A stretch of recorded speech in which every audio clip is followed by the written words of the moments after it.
नमस्कार. माझ्या चॅनलचं नाव आहे गावाकडचे नेचर. तर गावाकडचे नेचरमध्ये आज आपण बनवणार आहोत जांभळाची झणझणीत चटणी.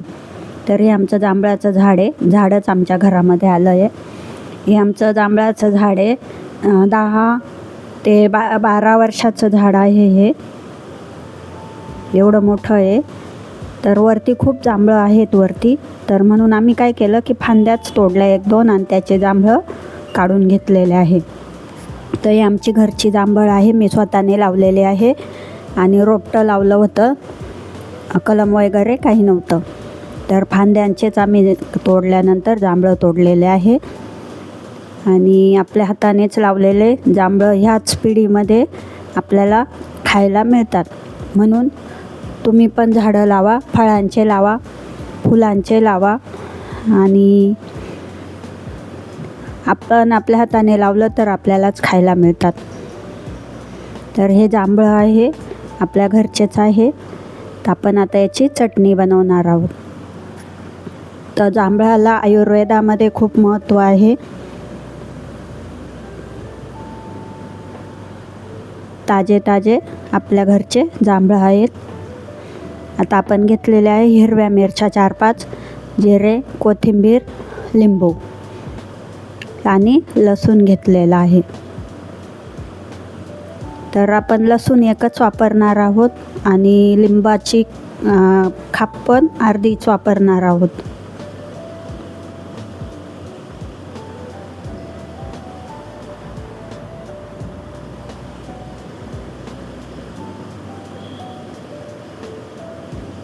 तर जांभळाचे भरपूर प्रकारे आपण पदार्थ बनवू शकतो किंवा पावडर बनवू शकतो किंवा त्याचे उपयोग भरपूर प्रकारचे आहे. आयुर्वेदिक पावडर पण बनते जांभळांच्या बियांची. पण आता आपण चटणी बनवणार आहोत. तर व्हिडिओ खूप सुंदर बनते आहे. तर तुम्ही पुढं पूर्ण बघा आणि व्हिडिओ कशी झाली कमेंटमध्ये सांगा. मिरच्या आपण निवडून घेतलेल्या आहे निसून. लसूण पण पाकळ्या केलेल्या आहेत.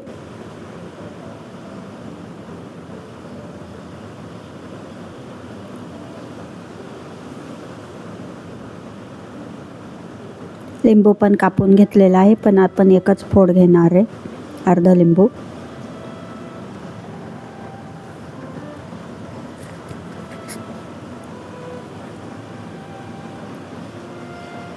जांभळाचं झाड आता कमी होत चाललेले आहेत आणि जांभळाचे भाव वाढत चाललेले आहेत. तर आपण प्रत्येकाने एक झाड लावलं तर आपल्या दारापुढं जांभळीचं झाड राहील. तर आता कलम पण मिळतात, म्हणजे एखाद्या वर्षात लगेच फळ लागतं. हे मला 9-10 वर्ष फळ येत नव्हतं पहिलं, नंतर फळ यायला लागलं. तर नर्सरीमध्ये आम्ही आंब्याचे झाडं घ्यायला गेलेलो. तिथं रोपटं लागलेलं होतं, म्हणजे जमिनीमध्येच लागलेलं होतं. मग आम्ही त्यांच्याकडून मागून घेतलं की मला जांभळाचं रोप दे असं. इथं आपोआप उगलेलं आहे. तर ते आपोआप उगलेलं झाड मी लावलं इकडं घरी आपल्या. आणि जिरे, हिरव्या मिरच्या, लिंबू, मीठ, मिरची, कोथिंबीर आपण घेतलेली आहे आणि जांभळं आपण बी बाजूला काढून बाकीचं आपण घेत आहोत, त्यातली बी काढून.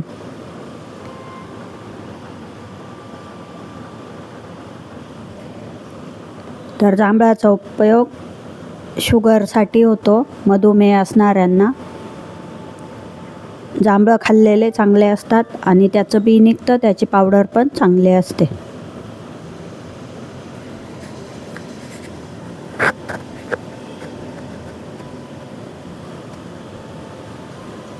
आणि आपल्याला सालं काढायला म्हणजे अवघड वाटतं ना, आपण कधी काढलेलं नसतात, छोटे छोटे असतात बी काढायला. पण मी ट्राय केलं ना तर काही अवघड नाही आहे एवढं. तर जांभळाच्या बिया आपण पेरू कापल्यासारखं जांभळाच्या बिया बाजूला काढू शकतो आणि त्याचं हे खापा घेऊ शकतो.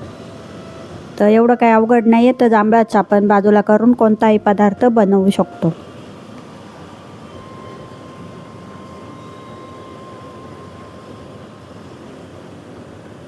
आणि खूप छोट्या वस्तूंमध्ये रेसिपी आहे आणि टेस्टी पण आहे.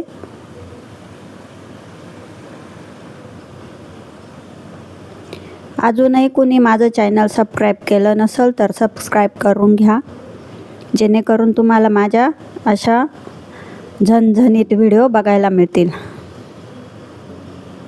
लसूण, लिंबू, कोथिंबीर, जांभळीचं हे खापा आता आपण मिक्सरमध्ये वाटून घेणार आहोत.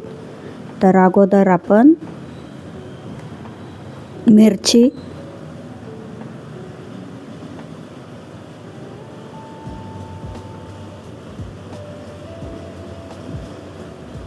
मीठ, मिरची आणि जिरे वाटून घेणार आहोत अगोदर. तर आमच्याकडं पाऊस खूप चालू आहे. तुमच्याकडं आहे का? 2-3 दिवसापासून सलग पाऊस चालू आहे आणि सगळीकडंच पाऊस चालू आहे. लसूण पण टाकला आहे. आता आपण वाटून घेणार आहोत आणि खूप सोपी रेसिपी आहे आणि खूप टेस्टी बनते आणि एक वेगळं प्रकार. आणि महत्त्वाचं म्हणजे आपण आहे ना ही जास्त दिवस टिकवू शकतो. जांभळं आपले पिकून सडून जातात लगेच. जर का आपण चटणी करून ठेवली तर ती जास्त दिवस टिकू शकते.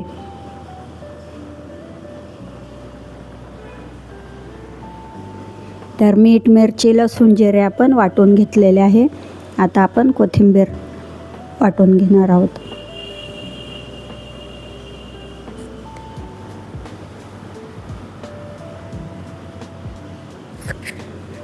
रेसिपी एकदम सोपी असली, साधी असली तर ती व्यवस्थितपणे बनवली आणि मांडली तर ती व्यवस्थित समजते आपल्याला. म्हणून मी ती व्यवस्थितपणे हळूहळू प्रोसेस केलेली आहे आणि नवीन पदार्थ ॲड केलेला नाही आहे. जे घरामध्ये आहे तेच आहे.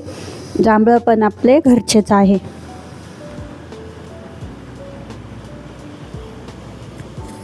तर याच्यामध्ये आपण जांभळं टाकणार आहोत, बी काढलेले जांभळं.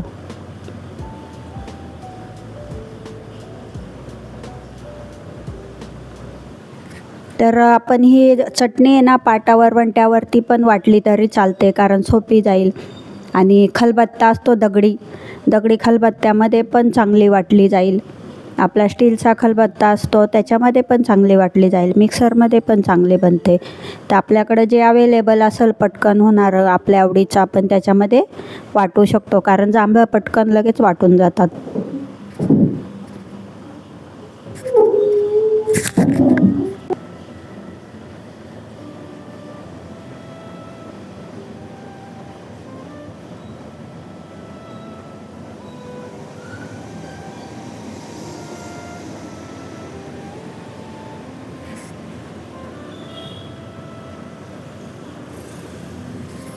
यूट्यूबरवाल्यांना भरपूर अडचणी येतात.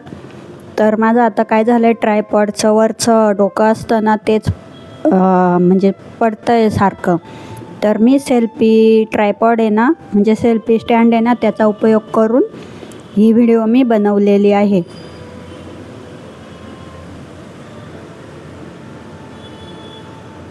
तर आता लवकरच नवीन ट्रायपॉड घ्यावा लागेल मोठं. तर आपली चटणी तयार झालेली आहे आणि खूप सुंदर कलर आलेला आहे.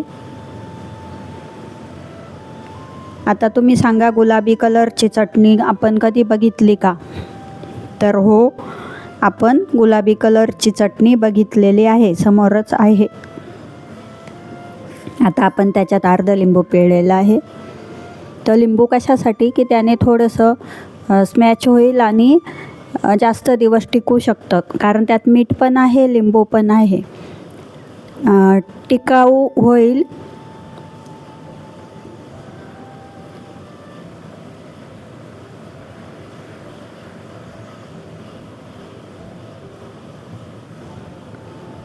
तर आपली चटणी बनवून झालेली आहे. आता आपण ती काढून घेणार आहोत.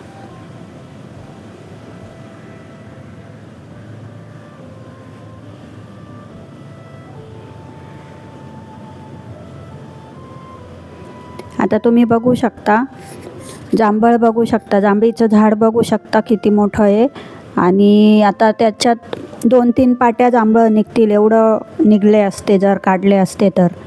पण आम्हाला घाई होती, आम्हाला निघायचं होतं म्हणून जेवढे निघतील तेवढे आम्ही काढलेले आहेत.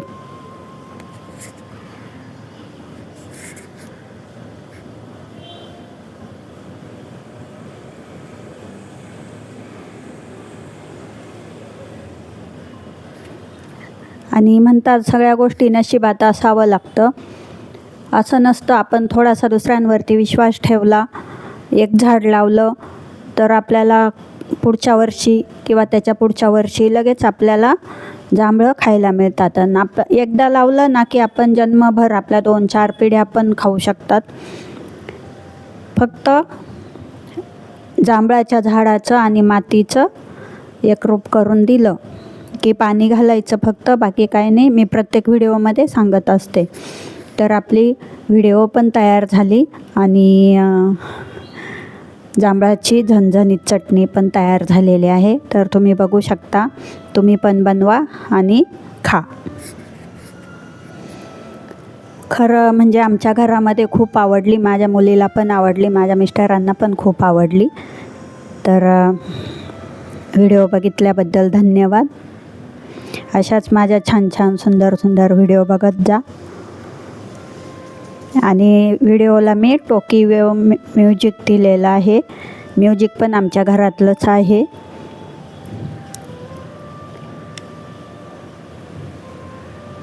तर पोळी, भेंडीची भाजी, लाळं म्हणतो आपण, काटेरी भेंडीची भाजी बनवलेली आहे आणि जांभळाची चटणी. तर हे कॉम्बिनेशन तुम्हाला कसं वाटलं कमेंटमध्ये सांगा. काटेरी भेंडीचं लाळं आणि चपाती आणि जांभळाची चटणी. तर व्हिडिओ बघितल्याबद्दल धन्यवाद. Thank you very much. अजून आपण टेस्ट पण करणार आहे. वाव, खूप छान,